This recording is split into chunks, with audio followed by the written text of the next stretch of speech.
참여정책연구의 대표를 맡고 있는 노학래라고 합니다. 반갑습니다. 연구회가 지난 9월 중순, 9월 초부터 2주에 한 번씩, 주로는 이번 대통령 선거와 관련된 큰 정책적 쟁점들을 중심으로 해서 토론회를 진행하는데요. 오늘 7차 토론회입니다. 7차 토론회는 선거가 지난 수요일에 있었으니까 이번 선거에 대해서 돌아보고 평가하는 자리로 7차 토론회를 준비를 했고요. 오늘 일단 정해진 시간은 1시간 반입니다만은 참 토론자분들한테 비교적 풍부하게 참 여러 가지 고민거리까지 다 정리되어 있지 않더라고요. 이런 말씀도 좀 같이 나누어서 한 2시간 정도까지 할 수 있어도 괜찮겠다, 이런 말씀을 드렸습니다. 지금부터 진행을 할 수 있도록 하겠고요. 먼저 옆에 참여하신, 처음에는 발제자이시고 그 뒤에 이제 그 지정 토론자를 하셨다가 지정 발제자가 2분이 되신 분인데요. 우리 성공회대학교의 교수님이시고 이번에 그 새정치위원회, 문재인 캠프와 안철수 캠프 간에 새정치 선언을 만들 때 문재인 캠프의 그 협상을 대표했던 분이시기도 합니다. 우리 정혜고 교수님이십니다.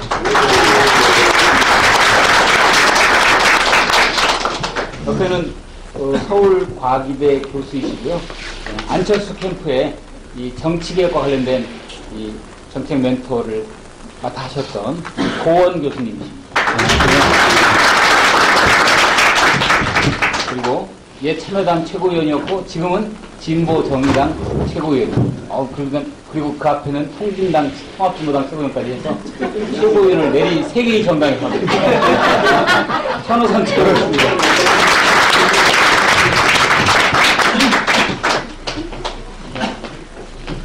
다 이 토론에 참여하고 있는 우리 객석에 계시는 가운데인데요. 그리고 이 토론회는 아프리카 TV와 시민방송 TV를 통해서 지금 생중계 되고 있는데요. 아마 지켜보시는 분들도 며칠 전에 있었던 선거 결과 때문에 느끼는 소외가 다 있겠고 남다른 소외라고 생각합니다. 그런 소외들을 같이 풀어놓는 그런 토론회가 되었으면 좋겠고요. 토론은 이렇게 진행하겠습니다. 우리 정혜고 교수님과 고원 교수님이 각각 한 20분 내외에서 이번 선거에 대해서 쭉 평가를 하시는데요. 제가 미리 3개의 질문 주제를 드렸습니다. 특별히 발제문을 주시지 않는 대신에 3가지 주제. 첫째는 이번 대통령 선거에 대한 평가입니다. 그 결과를 만드는 원인, 그 결과가 어떻게 해서 이루어졌는지, 이런 것들에 대해서 하나이고요. 두 번째는 지금 시점에서 사실은 쉽게 말하기 어려운 측면인데, 앞으로 한국 정치가 어떻게 갈 것 같은가, 지금 민주당, 안철수 선거운동 했던 분들 등등의 이러저런 논의가 있는데요. 그런 것들을 큰 틀에서 대략적으로 한번 짚어보고요. 마지막으로, 우리 또는 진보개혁 세력이 앞으로 어떻게 해야 될까, 두 번째 주제하고 곧바로 이어지는 주제인데, 이 3가지 질문을 드렸습니다. 이번 대선에 대한 평가, 한국 정치에 대한 전망, 그리고 진보개혁 세력의 과제, 이런 3가지 주제를 미리 드렸고, 이 주제 범위 안에서 아주 자유롭게 이번 선거 결과에 대한 평가를 중심으로 해서 토론을 준비해 주십사 이렇게 말씀을 드렸습니다. 그래서 정혜고 교수님께서 20분 먼저 하시고, 그리고 고원 교수님께서 또 20분 주제에 대한 말씀을 쭉 풀어주시고, 그리고 천호선 최고위원께서 10분 지정 토론을 하시고, 그리고 다시 정혜고 교수와 고원 교수님한테 각각 또 한 번씩의 보조 토론을 드리고요. 그리고 객석에 오신 분들은 질문과 또 주장이 있으시면 듣도록 하고요. 마무리로 3분이 마무리 발언을 하는 걸로 진행을 하려고 합니다. 어떻게 진행되는지 다 설명이 된 셈이죠? 예. 네. 자, 그러면 이제 그동안 이 고고한 연구실에 계시다가 몇 달 동안 현실정치에 뛰어들어서 이러저런 협상 대표도 맡아보시고 하셨던 우리 정혜고 교수님을 그동안의 노고의 큰 격려의 감사의 뜻으로, 그리고 참 와주시면서 박수로 토론을 청하도록 하겠습니다.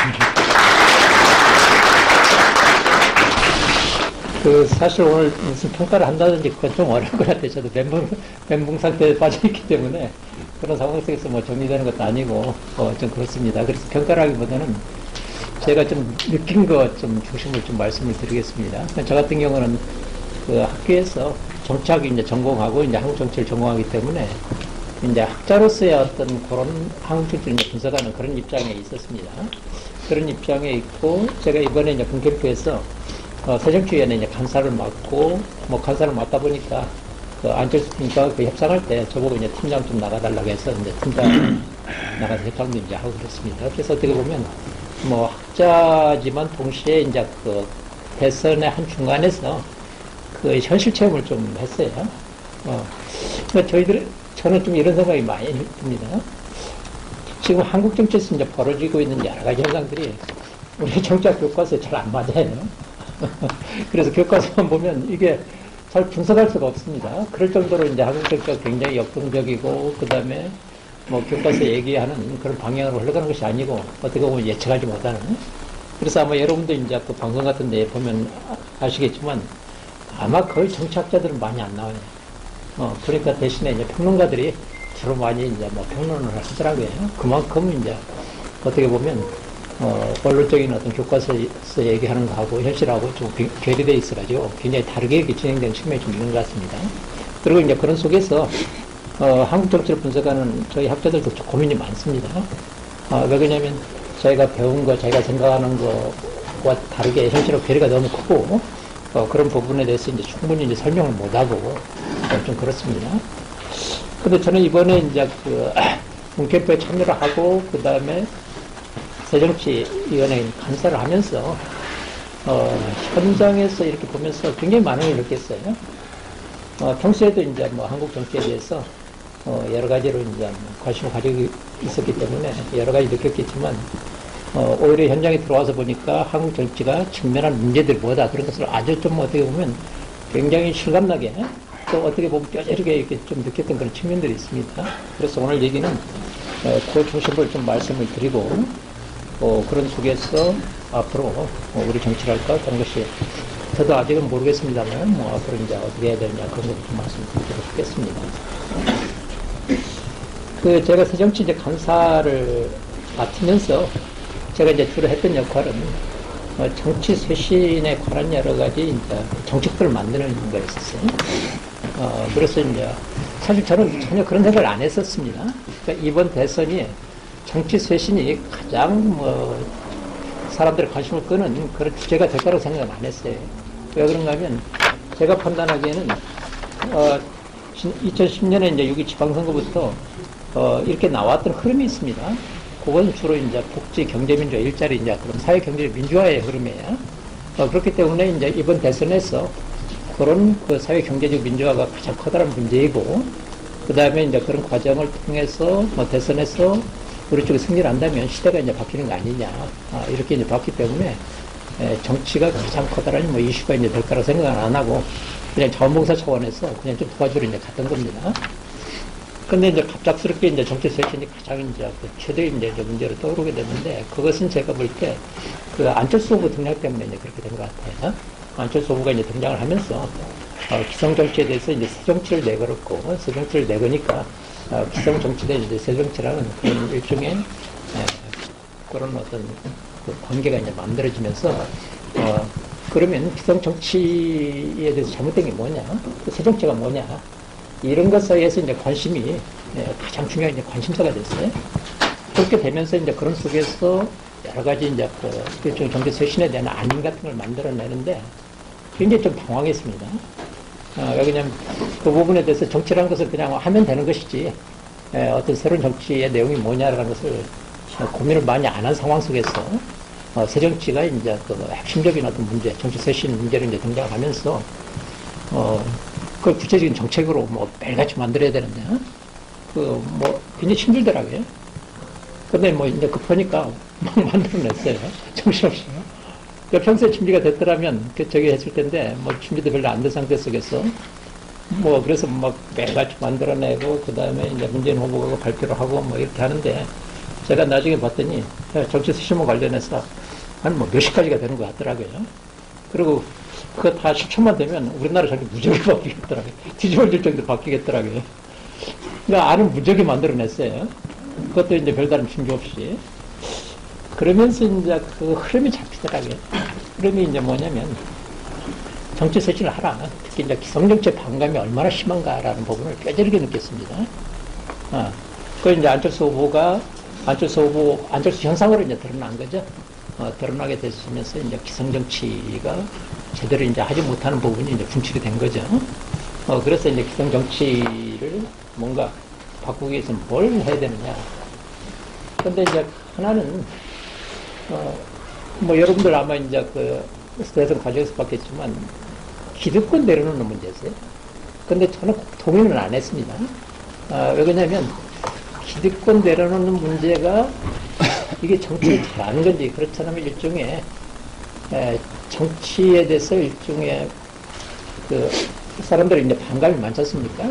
그 반감을 해소해 준 차원은 되는데, 이게 진정한 방향인지는 잘 모르겠더라고요. 근데 여하튼 간에, 전반적인 어떠면 기득권 내려놓기가 가장 중요한 이슈가 됐어요.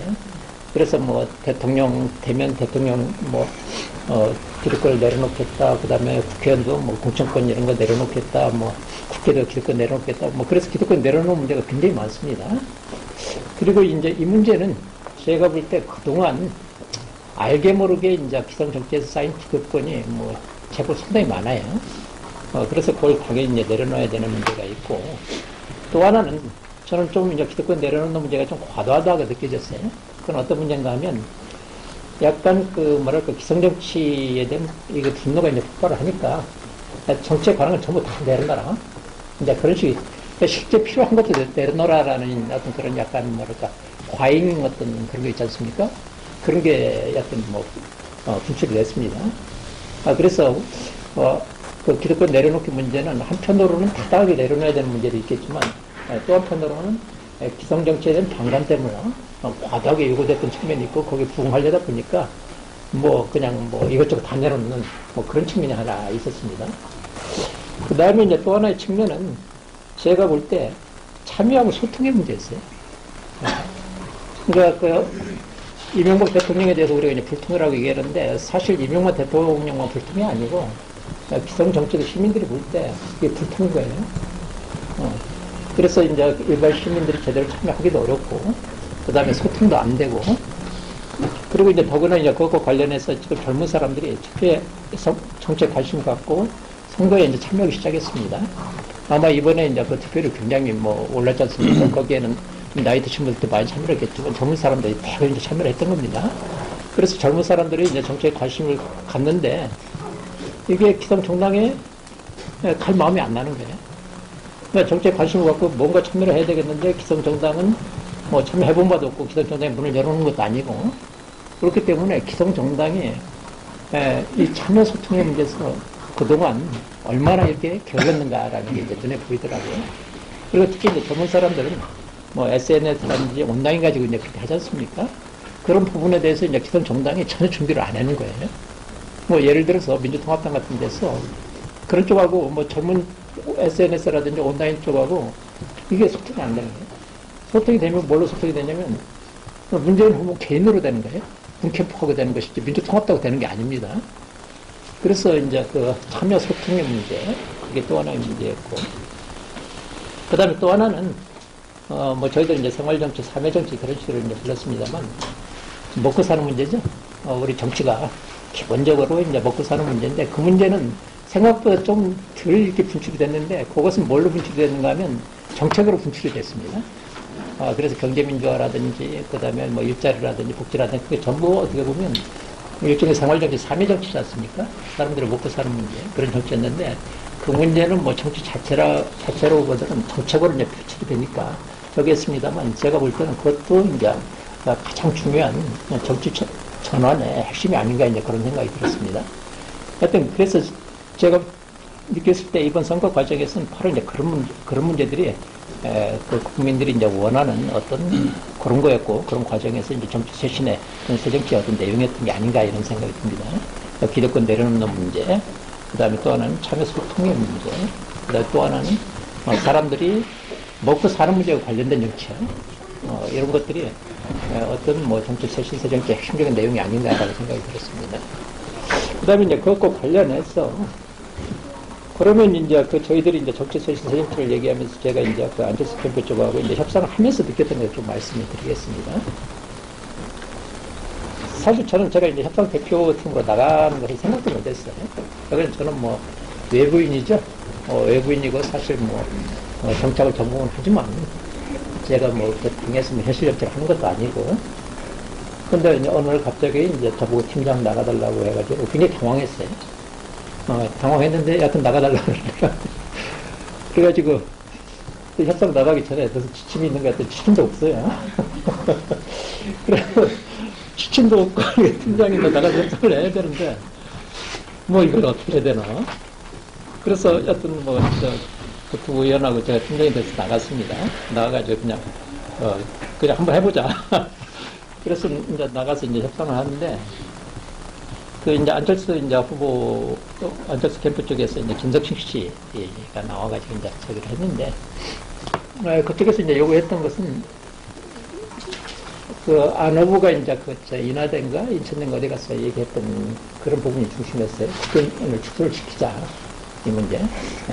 그 다음에 이제 중앙당 축소. 그 다음에 이제 국고 보조금 이거 축소.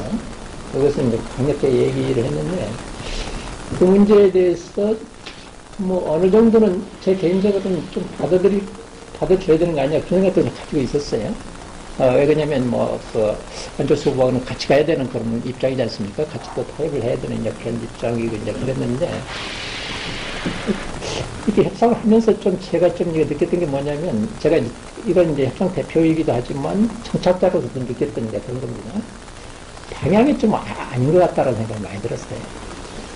그러니까 국회의원 축소 문제도 기득권 내려놓는 차원에서 뭐 일부 뭐 축소할 수는 있는데 그때 이제 김석식 씨가 요구했던 것은 뭐냐면 우리 한번 2000년도인가 그때 273명을 한번 줄인 적이 있었죠. 그 정도는 이제 줄여야 되는 거 아니냐 이렇게 얘기를 하는데 근거가 뭐냐? 근거는 없어요. 그러니까 근거 없이 이제 그렇게 얘기하니까 저는 개인적으로는 우리나라 국회 늘려야 된다고 생각합니다. 왜 그냥 유럽 쪽하고 비교하면 굉장히 적어요. 그래서 그렇게 생각하는데 정확한 근거도 안 되고 그래서 좀 이렇게 무작정 요구해서 제가 받아들일 수가 없었습니다. 그래서 제 개인적 정착자를 못 받아들이고 그 다음에 문재인 후보도 그 문제는 아닌 것 같다라고 이제 그렇게 판단을 하셔가지고 그 문제에 대해서는 양보를 하지 말고 병기를 하도록 해라. 이제 그런 식으로. 그리고 이제 병기를 하고 나중에 각자 유리한 쪽으로 해석하면 후보 되는 사람이 해석하면 되는 거 아니냐. 그렇게 이제 얘기를 하셨고 그래서 그 문제 때문에 굉장히 각색이 좀 많았어요. 그 다음에 이제 중앙당 폐지는 어느 정도 이제 좀 공감을 했었습니다. 왜 그런가 하면 한국의 중앙당만 이제 너무 과도화되어 있지 않습니까? 그래서 이제 그 문제는 제대로 이거 중권화도 안 됐고, 그래서 이제 저희들이 얘기했던 것은 중앙당은 좀 축소를 하면서 정책 정당화 시키자. 정책을 강화시키자. 그 다음에 당의 권한을 좀 중권화 시키자. 그 정도로 좀 이제 합의를 했고요. 그 다음에 이제 국고 보조금 문제도 굉장히 좀 갈등이 많았습니다. 제가 이제 협상하기 전에는 잘 몰랐어요.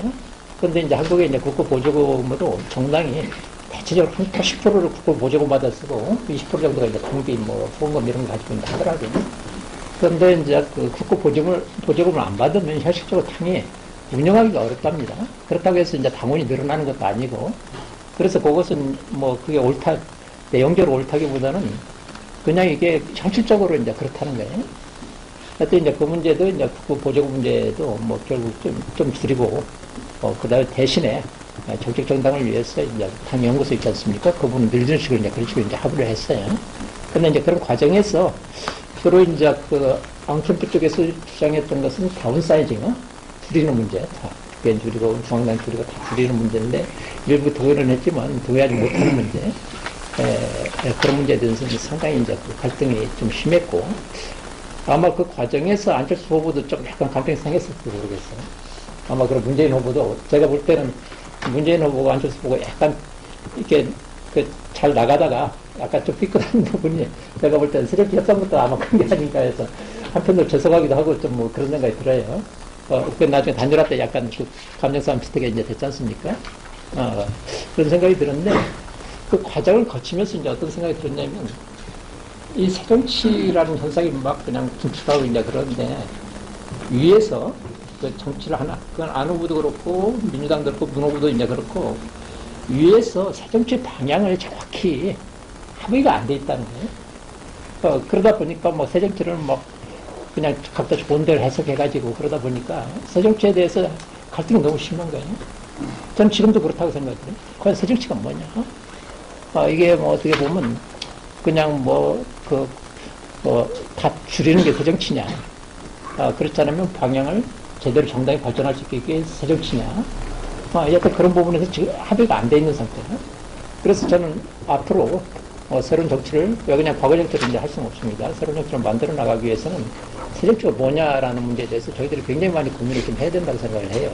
왜냐면 그것은 위에 정치 하시는 분들도 정리가 안 돼 있고 너무 주관적으로 해서 제가 굉장히 힘들었던 게 뭐냐면 그냥 다 주관적으로 판단하는 거예요. 그리고 그걸 막 이게 강하고 그래서 이제 그런 부분에서 그 새 정치에 대해서 우리가 굉장히 고민을 좀 많이 해야 된다라는 거 그런 걸 저기 했습니다. 그 다음에 이제 이것은 이제 선거 과정상의 얘기고, 하여튼 이제 선거 대선 결과적으로는 졌습니다만, 그 과정을 보면서 저는 이제 투표율이 높아서 이길 거라고 생각했어요. 출구조사 하기 전까지도 이제 일방적으로 이긴다. 이렇게 생각했다가 완전히 멘붕이 빠져버렸는데, 이게 이제 이런 것 같아요. 그 나중에 이제 선거 끝나고 어디서부터 오판이 시작이 됐나? 제가 올해 이제 선거에 대해서는 총선도 틀렸고 대선도 다 틀렸습니다. 근데 거꾸로 이제 복귀를 한번 해봤어요. 도대체 정치학자로서 어디서부터 이게 틀렸나. 그랬더니 제가 봤을 때 6.2 지방선거부터 좀 틀렸던 것 같아요. 그러니까 여기 지방선거부터 우리 정치가 변했지 않습니까?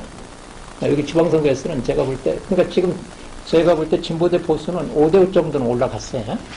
근데 여기 지방선거에서는 우리가 한 52점 되고 저쪽에 48점 돼요.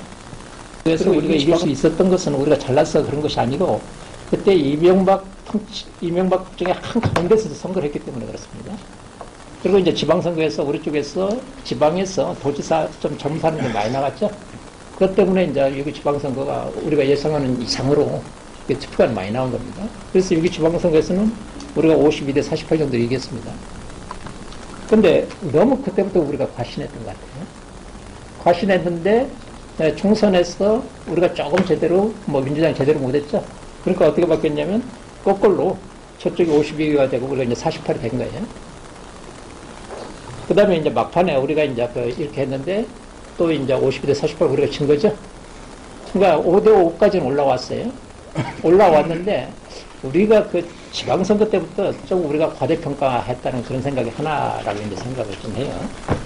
그 다음에 또 하나는 우리가 이제 지방선거 그 과정을 거치면서 지나치게 20대에서 40대까지만 이렇게 의존을 좀 했어요. 그래서 전부 이제 SNS라든지 온라인이라든지 젊은 사람 중심으로 이렇게 저기를 했습니다. 근데 그런 과정에서 20대, 40대가 아닌 사람들한테 소외감을 굉장히 많이 줬던 것 같아요. 그러니까 20대, 40대만 동원해가지고 우리가 48까지는 만들어낼 수가 있는데, 50대, 그것도 이제 유권자 규모가 드러난, 50대를 우리가, 관심에 안 넣고 그 사람들에 대해서 배려를 안 하고 이길 수 있는 것인가. 그래서 끝나고 나서 그런 생각이 많이 들었습니다. 왜 그러냐면, 저는 우리 국민들이 2002년 선거 이후에 모든 국민들의 관심사는 어디로 갔는가 하면 경제로 갔어요. 경제로 갔는데 이명박이 그것 때문에 됐죠. 근데 적어도 이제 경제가 경제와 복지 핵심적인 적인데 우리는 그것을 굉장히 좀 미래적이고 유토피아적으로 20대, 40대에 걸었고 그러다 보니까 우리가 현실을 좀 넘어서 좀 약간 오버한 측면이 좀 있었던 것 같아요. 근데 박근혜도 이제 복지 일자리 다 얘기를 했지 않습니까? 그러니까 그쪽에서는 일종의 온건한 그러니까 안정적인 사회 경제 문제 그런 식으로 접근했는데 그게 이제 50대 이상에 이제 어필한 것 같습니다. 그래서 50대를 이제 놓친 부분 이 부분이 저희들이 이제 뼈아픈 실수가 아닌가. 그래서 앞으로 저희들이 이제 5년 뒤에 또는 4년 뒤에 이제 총선을 할 텐데 이게 그냥 우리 20대 40대만 가지고 생각해서는 안 되겠다. 적어도 한 나라를 이끌어 가려면 적어도 20대 40대를 중심에 놓고 50대 60대에 해당되는 부분도 우리가 전체적으로 고민을 해야 되겠다. 그리고 또 서울뿐만 아니라 수도권뿐만 아니라 이 지방 있지 않습니까? 지방 부분도 전체 이렇게 넣어야 되겠다. 근데 우리 사고방식은 항상 수도권, 그 다음 20대, 40대 이렇게 머물러 있어요. 그래서 제가 볼 때 바로 이제 그런 점에서 우리가 이제 오산했고, 오산한 측면 속에서 저희들이 좀 준 게 아닌가라고 생각이 들고, 그 다음에 또 한 가지는 박근혜는 적어도 새누리당을 중심으로 해가지고 몇 년 동안 이렇게 준비를 해왔지 않습니까? 그런데 이제 우리 진영은 이렇습니다. 다 흩어져 있어요. 다 흩어져 있으니까 대선 과정이라는 게 뭐냐면 정책을 만들고 그런 것이 아니고 흩어진 걸 모아내는 과정이에요. 그러다 보니까 모아내는 과정이 너무 힘들어요. 그리고 이제 후보도 당에서 못 나오니까 밖에서 끌어들여야 돼. 문 후보도 사실 뭐 민주당 사람이 아니죠. 그 안 후보도 마찬가지고.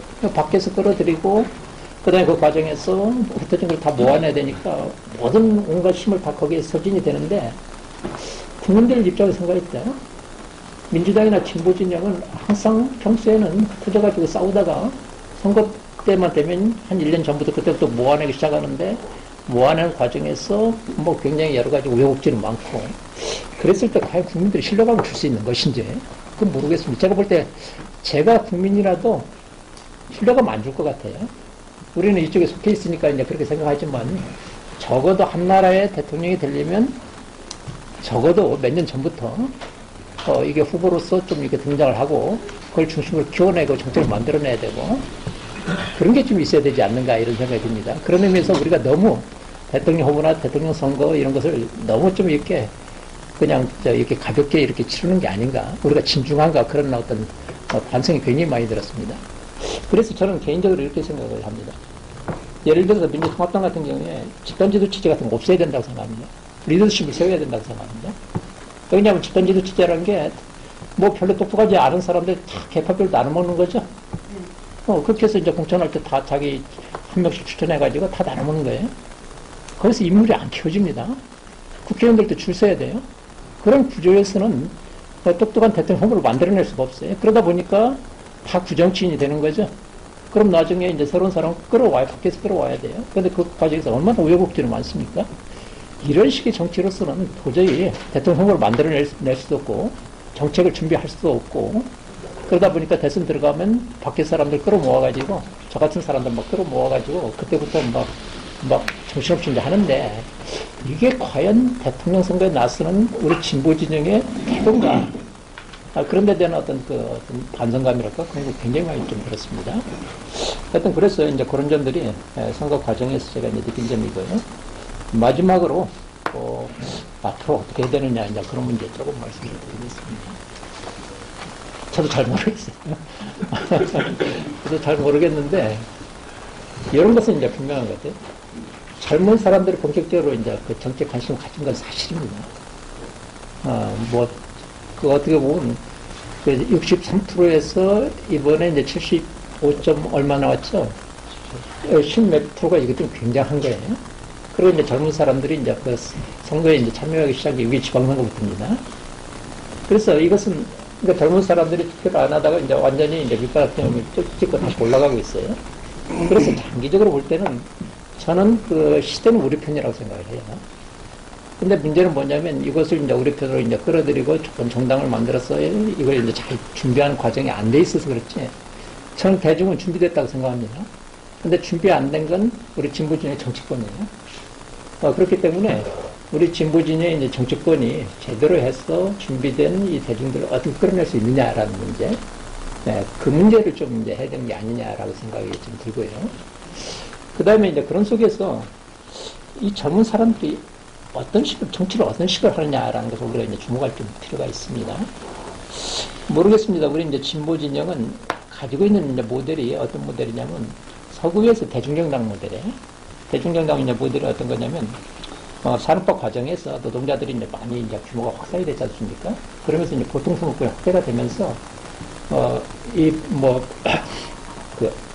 노동당이라든지 사회민주당 이런 당이 만들어지면서 일종의 그 노동자 중심의 어떤 대중정당 모델, 그리고 항상 우리는 그걸 이상적으로 생각을 해왔습니다. 그런데 서구에서 이제 많이 변하고 있어요. 어떤 식으로 변하고 있냐면 산업화 과정이 지났죠. 그래서 이제 탈산업화 과정이 벌써 이제 들어갔고, 그 다음에 이제 그런 속에서 유권자들 교육 수준이 굉장히 높아요.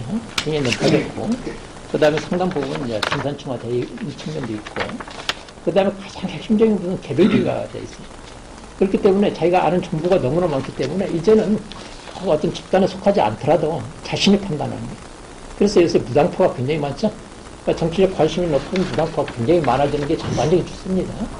그리고 이제 그것은 굉장히 좀 리버럴한 그런 성격을 가지고 있어요. 어디 매이기 싫어하는 거예요. 지금은 요새 젊은 친구들이 어떤 정당에 들어가서 아마 진보정당 아니고 민주당 같은 데 들어가서 일생 동안 당원하려고 하겠습니까? 잘 안 해요. 그래서 굉장히 이슈 중심적으로 이렇게 모이고, 그러니까 하나의 어떤 뭐 노동자 이런 집단성보다 제가 볼 때 시민으로서의 그 개별성 이런 게 굉장히 강화돼요. 그래서 제가 볼 때는 진보의 어떤 가치와 그 다음에 굉장히 리버럴한 어떤 변화하는 어떤 유권자들의 어떤 그런 그런 것을 결합을 시키면서 우리가 가지고 있는 어떤 노동자라든지 농민이라든지 우리가 이제 그 민중이라고 하는 그런 부분이 됐으니까 그걸 어떻게 결합시킬 것인가. 그런 고민에 대해서 굉장히 많이 고민을 해야 된다고 생각해요. 근데 이제 저도 진보라고 이제 생각을 하면서도 항상 진보에 대해서 가지고 있는 어떤 게 뭐냐면 너무 이게 가지고 있는 담론이라든지 생각이 너무 뒤쳐져 있다는 생각이 들어요.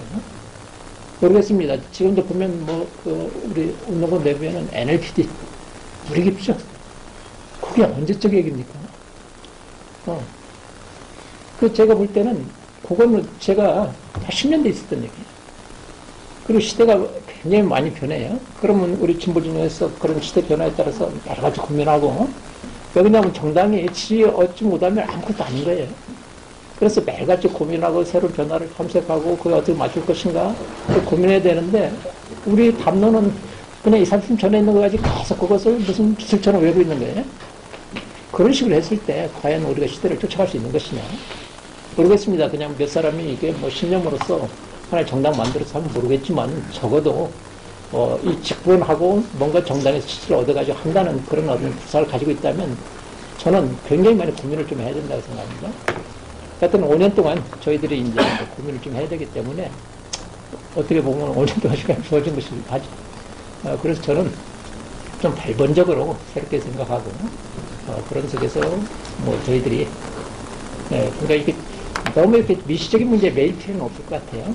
이렇게 좀 역사 시대 좀 거시적으로 생각하고 그런 속에서 우리 목표는 단순히 당내에서 어떻게 하는 그런 문제가 아니고 적어도 5년 뒤에는 우리 민주정부를 만들어내겠다 라는 이제 그런 구상하에서 새롭게 시작해야 되는 게 아닌가 이렇게 생각이 듭니다. 제가 시간 좀 많이 걸었습니다. 여기서 좀 마치겠습니다.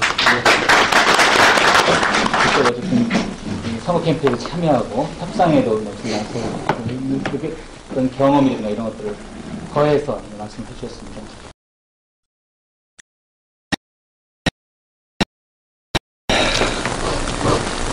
날도 춥고요.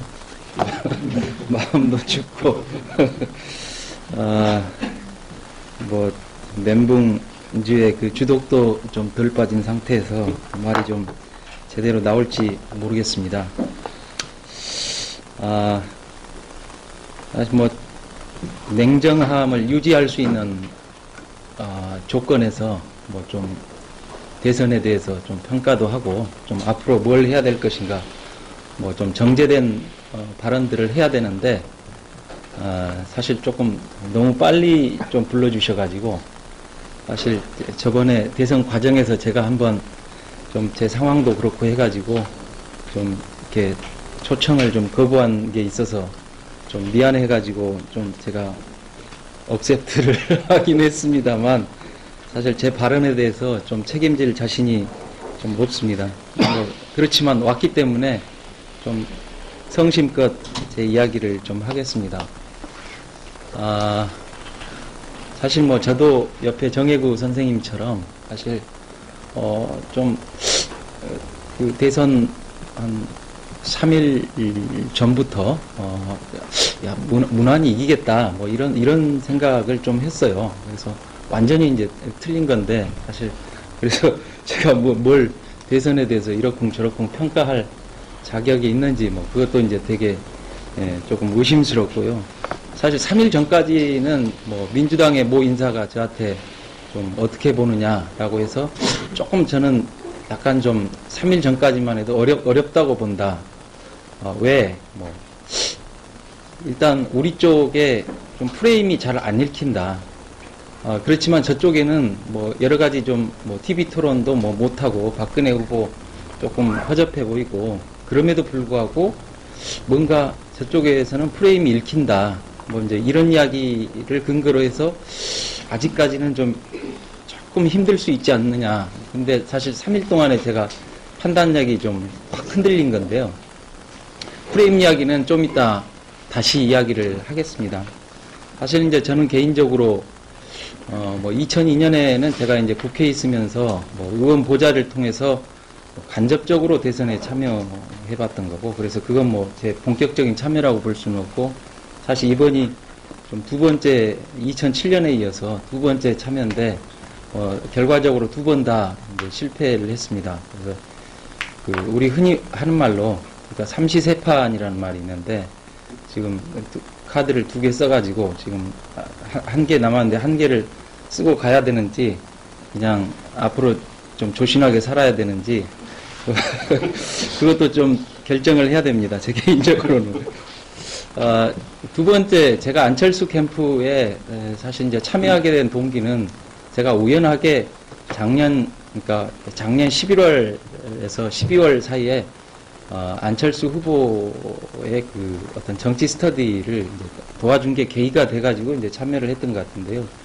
그때 이제 제가 안철수 후보한테 이야기했던 전했던 것은 이제 딱 두 가지입니다. 그러니까 하나는 적어도 이제 정책, 가치, 노선에 있어서 일단 어떤 역사적 모델을 통해서 이야기를 완벽하게 할 수는 없지만 아무튼 좀 새로운 걸 이야기하는 게 조금 힘들기 때문에 역사적 모델을 통해서 굳이 이야기를 한다면 루스벨트의 뉴딜 개혁 노선을 롤모델로 삼으라라는 것이 이제 하나였고요.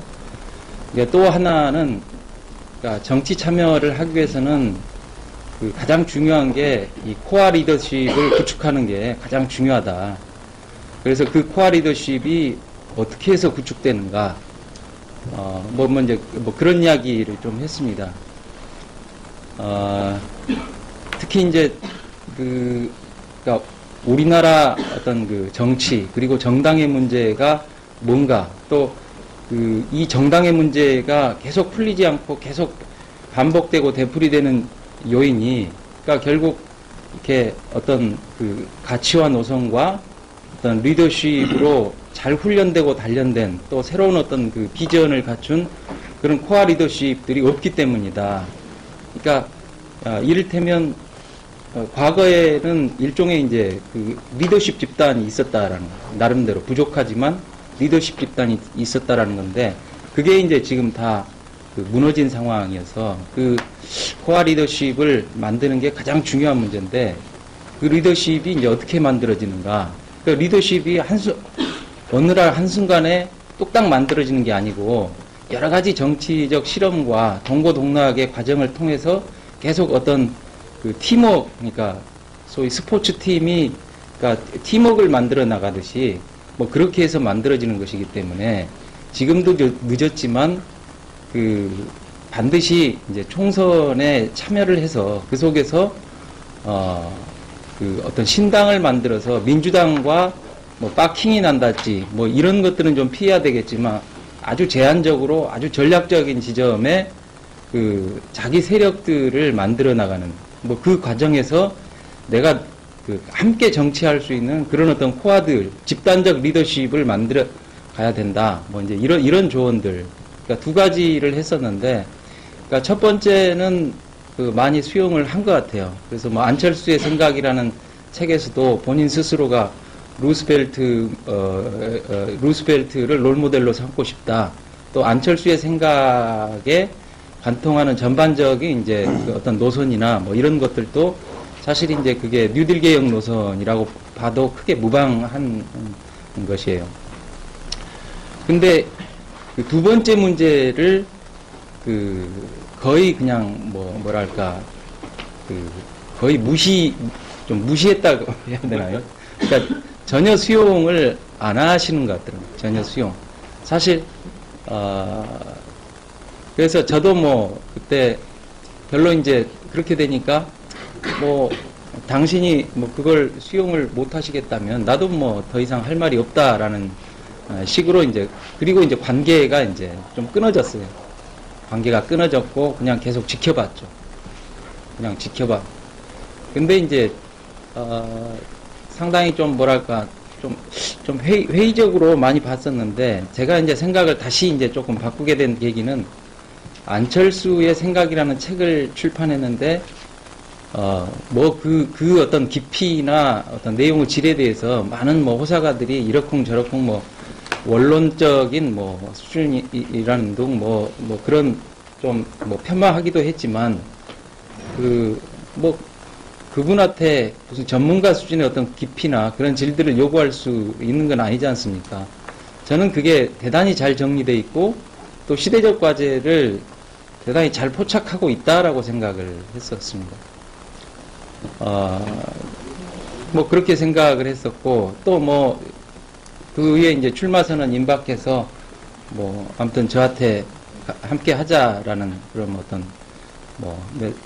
메신저를 보내서 뭐 그렇게 해서 함께 이제 하게 됐는데, 그러니까 지금 생각해 보면 아까 정혜구 선생님도 뭐 이렇게 이야기를 하셨지만, 그러니까 어떤 정당, 정치개혁, 정치쇄신, 사실 이 문제에 대해서 그러니까 저하고의 어떤 개인적 관계의 어떤 히스토리를 볼 때도 사실 그 이야기가 계속 그 초기부터 계속 지속되고 이어지면서 그게 계속 발전되고 내적으로 준비되는 과정들이 아니라, 사실은 그냥 저하고의 관계가 그 일정하게 이제 뭐 11월, 12월 뭐 조금 만남 이후에 이제 단절되는 것에서 좀 보여지듯이, 사실 거기에 대한 안철수 후보의 고민들은 사실상 그러니까 거기에서 중단되고, 사실 안철수 생각이라는 책에도 그러니까 다른 정책 문제는 다 담겨 있는데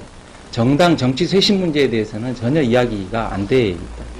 그래서 나중에 선거 과정에서도 그 회의를 할 때 안철수 후보가 이제 그 본인이 직접 하시는 말씀 중에 사실 안철수의 생각이라는 책에 정치 개혁에 대한 이야기가 완전히 빠져 있다.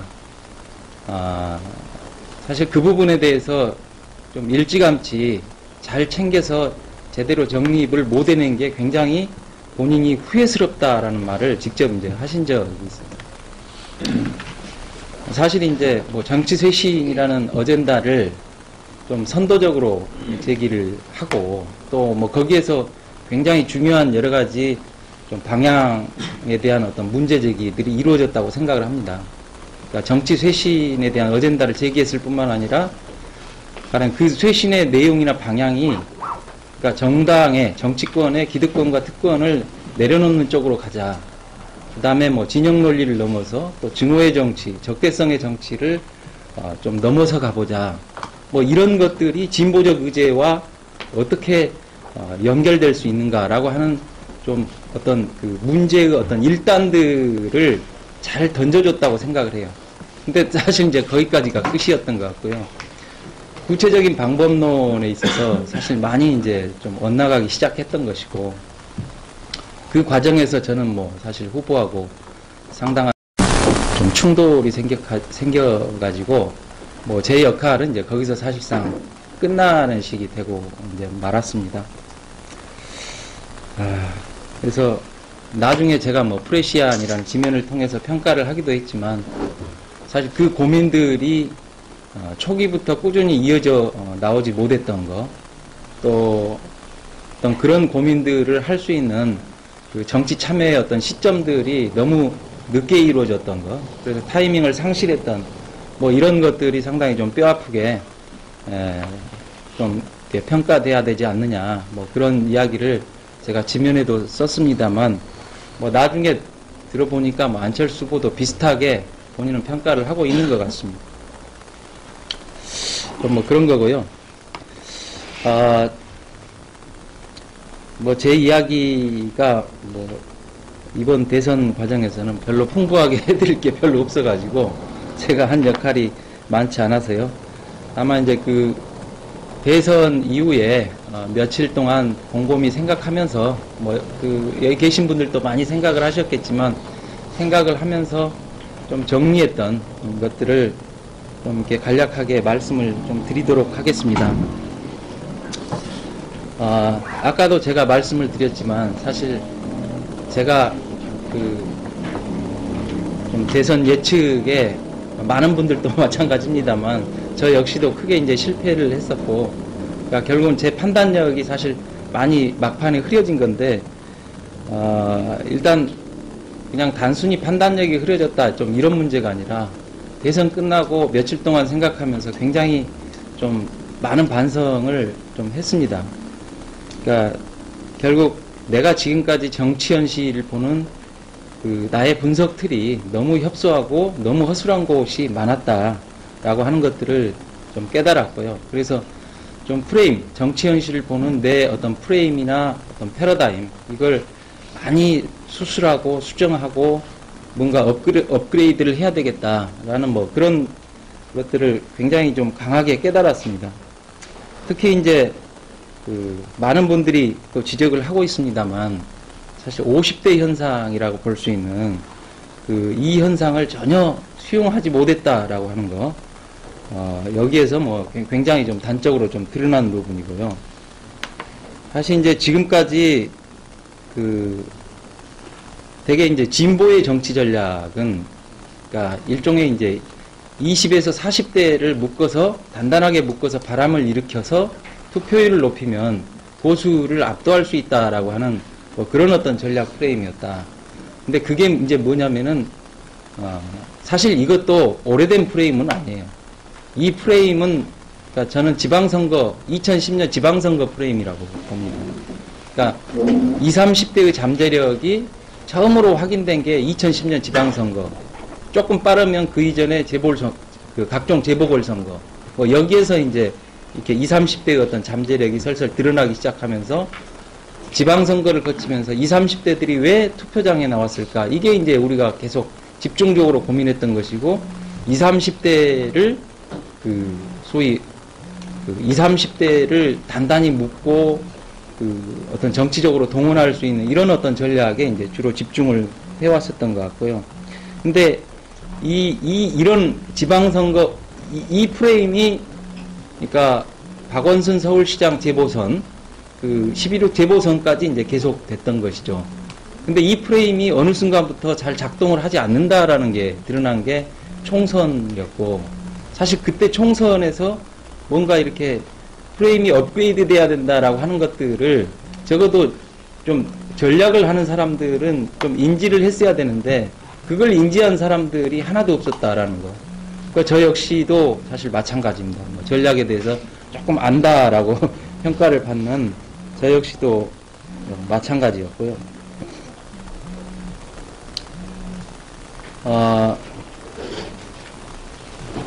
근데 이제 계속 어떤 기존의 분석들로 소위 대선에서의 정치 현상들을 계속 규정해 왔다라는 것들입니다. 단지 이제 정치 전략의 문제뿐이 아니고 좀 여러 가지 근본적인 자기 반성의 지점들이 제기되는 것 같습니다.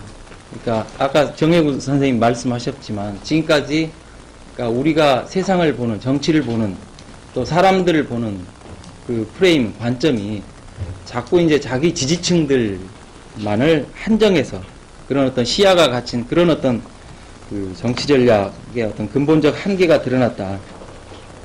결국은 좀 자기 중심을 분명히 하되 좀 더 상대방에 대해서도 좀 이렇게 상대방의 진영에 있는 사람들에 대해서도 설득과 영향을 미칠 수 있는 보다 포괄적인 정치 전략의 필요성들이 제기됐다라고 하는 것들이 이번 대선 결과에서 굉장히 중요한 부분인 것 같습니다. 결국 말씀드렸다시피 이번 대선에서 이제 최대의 화두가 결국 50대 현상인데, 사실 이제 50대뿐만 아니라 모든 세대의 투표율이 굉장히 높았죠. 그러니까 모든 세대의 투표율이 높았다라고 하는 것들은 결국은 그 사회적으로 굉장한 어떤 그 위기감이 모든 사람들이 느끼고 있다라고 하는 것들이고, 그것들의 이제 표출이 투표율들을 높였다고 봅니다. 근데 그 중에서도 왜 50대가 가장 격렬하게 자신의 불안감을 표출했을까? 결국 숨은 표의 진원지가 바로 여기에 있었던 거 아니겠습니까? 사실 이 숨은 표라는 게 뭐 무슨 한쪽에서 이야기하는 것처럼 음모론적으로 내 속을 숨겼다가 탁 표출하고 그런 건 아니라고 봐요. 그냥 이건 그냥 어떤 사회적 현상으로 50대가 뭐 90% 가깝게 투표율이 쏟아지니까 이게 숨은 표가 결국 된 것이죠. 근데 이제 뭐 그래서 한쪽에서는 뭐 50대의 어떤 보수화, 또 50대가 민주당이나 뭐 야권을 심판했다, 뭐 이렇게 이야기를 하기도 하는데, 저는 뭐 거기에 대해서 그렇게까지 동의하지는 않고요. 그냥 50대는 자기가 느끼는 위기감들을 평소의 관점, 평소의 어떤 그 정서적 조건을 통해서 그냥 표출했다고 봅니다. 왜 50대가 뭘 심판하거나 뭐 보수적인 어떤 심리를 드러낸 게 아니라고 보냐면, 사실 50대의 표쏠림이 20대, 30대보다 훨씬 작거든요. 그러니까 50대의 그 표차가, 50대의 표차가, 이제 25.1%죠. 마이너스 25.1%. 근데 20대의 표차는 플러스 32.1이고, 30대의 표차는 플러스 33.4.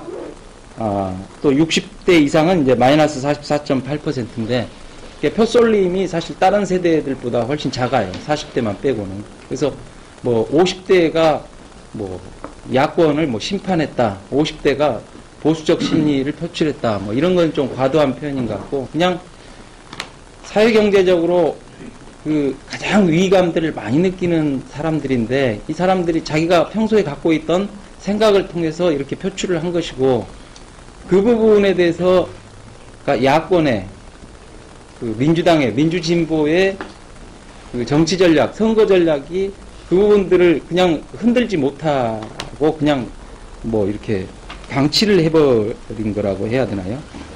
그러니까 뭐 그런 거라고 좀 볼 수 있을 것 같고요.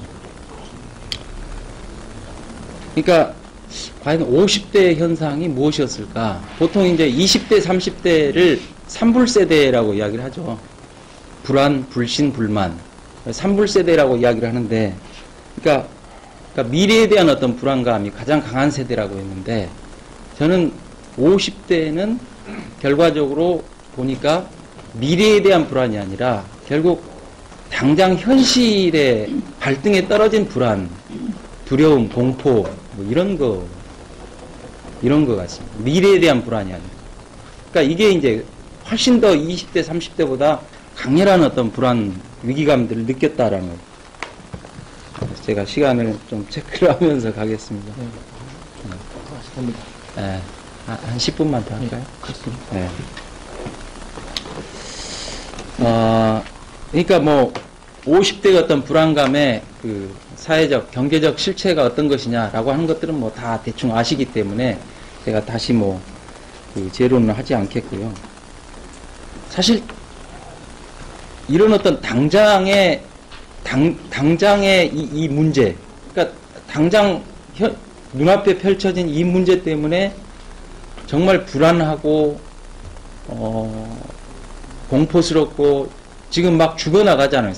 사람들이 죽어나가는데 여기에 대해서 정치권의 어느 누구도 반응하지 않았다라는 거죠. 어느 누구도 거기에 대해서 반응하지 않았다는 거죠. 사실 뭐 제가 뭐 여러 가지 지면에도 뭐 그런 이야기를 그 전에 이제 쓴 적이 있는데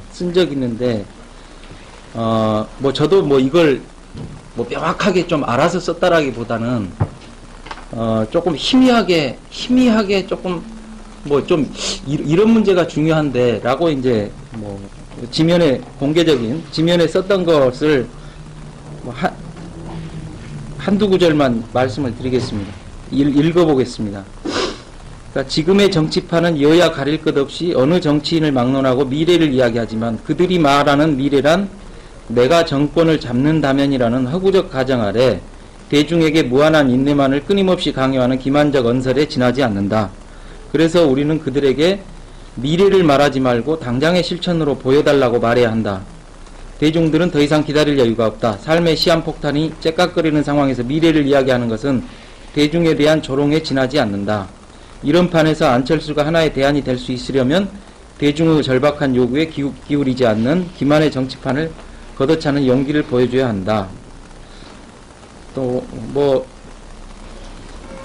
단일화 이후에 이제 제가 안철수를 평가하면서 쓴 게 있는데, 안철수 후보의 행보는 우선순위가 뒤바뀐 면이 있었다. 정치권에 대한 문제 제기를 하려면 시한폭탄을 안고 살아가는 사람들의 절박한 문제를 해결하지 못하는 여야 정치권의 무능과 배신을 질타하고 국회에서 당장 필요한 입법 조치들을 하도록 압박하는 것이 새로운 정치에 훨씬 가까운 것이었다. 뭐 이런, 뭐 저도 명확히 알아서라기보다는 조금 좀 희미한 이야기를 좀 썼는데, 저는 뭐 정치 쇄신, 새로운 정치, 새 정치의 실체가 나 다른 게 아니라고 생각합니다.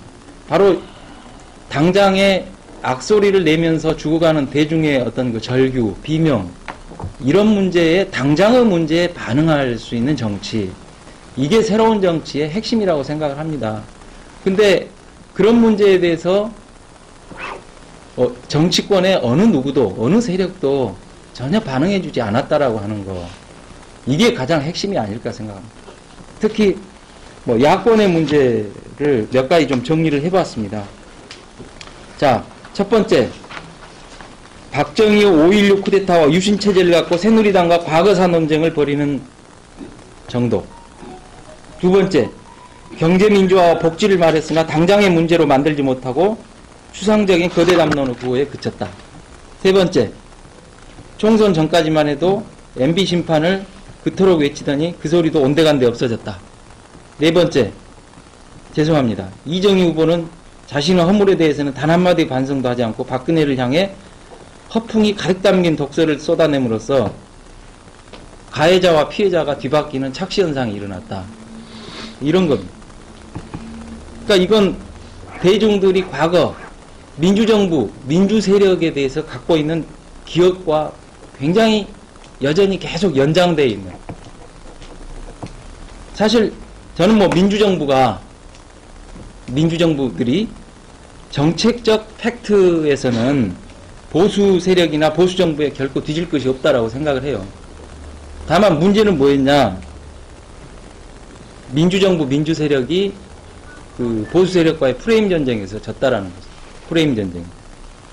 뭐 프레임에 대해서 뭐 제가 시간 때문에 자세히 설명을 안 하겠고요. 그러니까 자, 민주세력은 편가르기 정치를 한다. 이 보수 세력의 이 프레임 공격에 그냥 무너져서 2007년에 최악의 그런 상황으로 떨어졌고, 그 뒤에 뭐 조금씩 회복을 했습니다. 많이 회복을 했어요.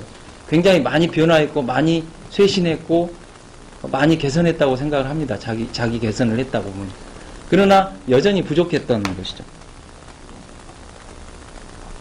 그러니까 이게 여전히 남아있었다라는 건데 뭐냐면은, 가령 뭐 예전에 2005년인가요? 4년인가요? 계속 뭐 4대 입법 투쟁하면서 양극화는 심화되는데 전혀 뭔가 이게 좀 대중의 생각과는 전혀 다른 문제, 별개의 문제로 계속 그 문제 가지고 뭐 이렇게 하면서 마치 모든 정의와 선의 가치를 독점하는 것처럼 뭐 계속 그야말로 입으로만 잘난 체 한다라는 그런 이미지란 같은 게 여전히 이제 극복되지 않고 있는, 여전히 남아있다. 사실 선거 과정에서 기득권, 특권 다 내려놓겠다라고 하는 것들을 누누이 이야기를 했지만 실제로 사실 내려놓는 거 별로 없었거든요. 뭐 전혀 안 내려놨다 뭐 이런 건 아니지만 실제로 내려놓은 거 별로 없었다. 그러니까 이런 거에 대해서 느낀다라는 것이죠. 그 다음에 뭐 사실 새누리당이 선전했느냐 잘했느냐, 저는 그건 아니라고 봐요. 뭐 새누리당의 뭐 선전은 저는 별로 없었다. 다만 이제 문제는 뭐냐, 민주진보 세력들은 이미 다 무너져 가지고 그 무너졌을 때 이렇게 무너진 그 강렬한 기억들이 아직도 회복이 안 되고, 많이 이제 올라왔지만 회복이 안 되고 계속 남아 있는 거고, 새누리당은 MB정부 5년을 거치면서 굉장히 많은 부분들이 무너졌지만 결정적으로 무너진 적은 없다라는 거지. 그러니까 결국은 새누리당은 수성의 입장이고 이쪽은 다시 이렇게 탈환을 해야 되는 공성, 도전의 입장. 그러니까 이런 것이죠. 그러니까 소위 MB정부가 국가를 엉망진창으로 만들었지만 민주진보가 무너진 것만큼 그렇게 무너지지는 않았었다라는. 그 다음에 시간이 없으니까 한 2, 3분에 걸쳐서 짧게 그냥 그 이야기만 드리고 나중에 보충 설명할 때 다시 뭐 조금 자세히 이야기를 드리겠는데요. 그러니까 앞으로 정치 변화를 어떻게 전망해야 되냐. 좀 어떤 사람들은 앞으로 보수의 정치 시대가 펼쳐지지 않겠느냐. 뭐 이런 좀 성급한 그 예단을 하기도 하는데 저는 뭐 거기에 전혀 동의할 수 없습니다. 그러니까 오히려 크게 길게 보면 그 보수의 어떤 정치적 미래가 더 어두운 거고요.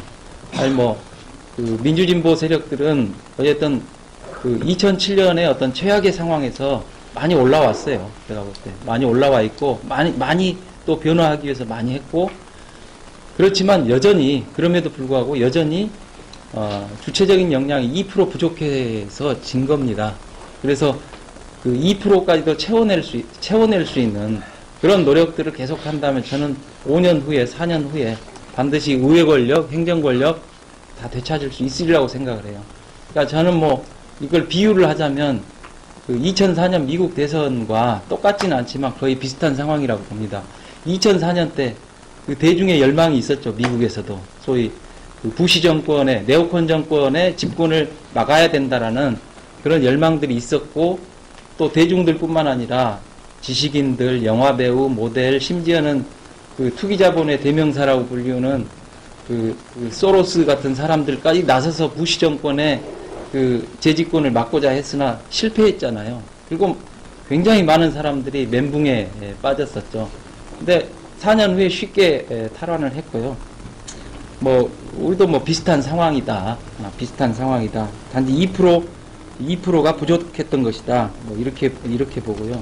그래서 앞으로 그 제가 앞서 말씀드렸던 민주진보 진영의 문제, 이런 문제들을 잘 극복해 나가면, 또 자기 쇄신을 잘 해 나가면 뭐 좋은 뭐 미래가 펼쳐질 것이다.